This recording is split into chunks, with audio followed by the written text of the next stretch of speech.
I'm not a teacher or a doctor. I don't have any statistics. I'm just a mammy.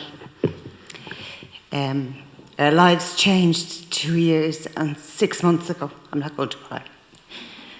We had the most beautiful 14-year-old boy. Never sick. He had his tonsils out when he was 3. That was the only thing that was ever wrong with him. When he was 12 years old, he made the transition from primary to secondary school, which he found a little bit difficult, like most children do. Jake loved routine, and this was out of his comfort zone. So the school intervened, and they thought it would be helpful if he saw a counsellor.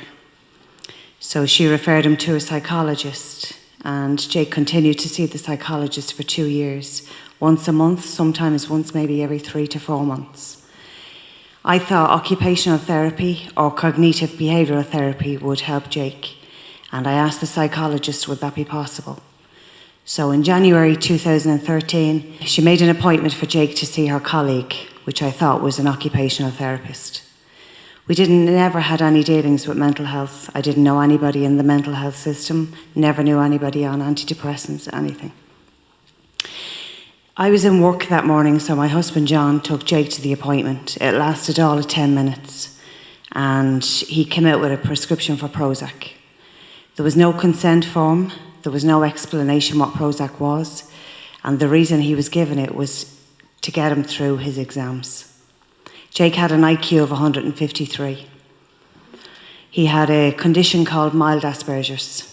It's not an illness, it's a condition that no tablet will ever fix, and he was quite happily living with it. He was a normal teenager.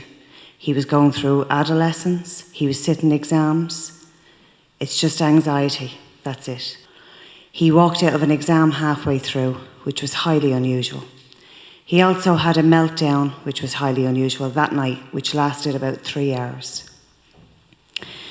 I thought of putting him in the car and taking him to our local A&E, but I thought they would think I was neurotic because he was sitting his exams.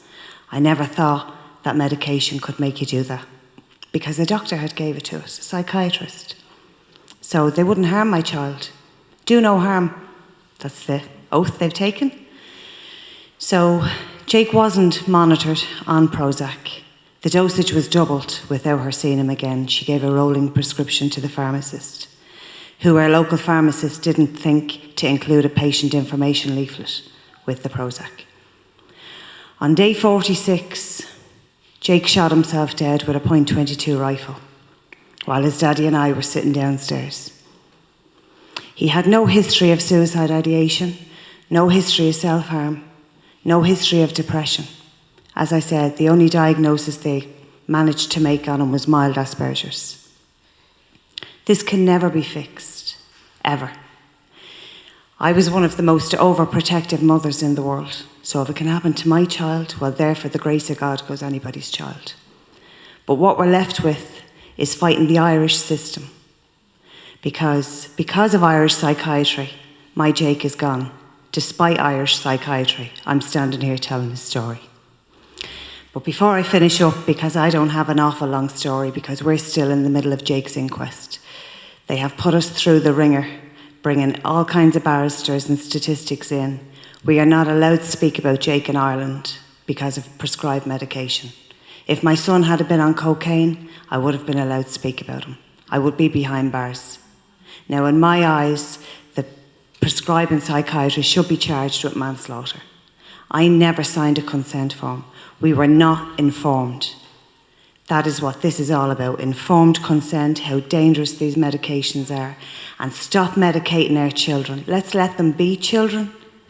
They have problems, you know, we have sadness, it's called life, and you pick yourself up and you get on. You don't just give them a pill.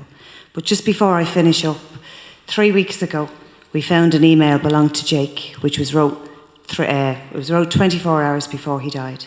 I'll just read the first couple of lines. He had a little girlfriend in America who he loved very much, and he wrote to her. Just starting to feel down again, honestly.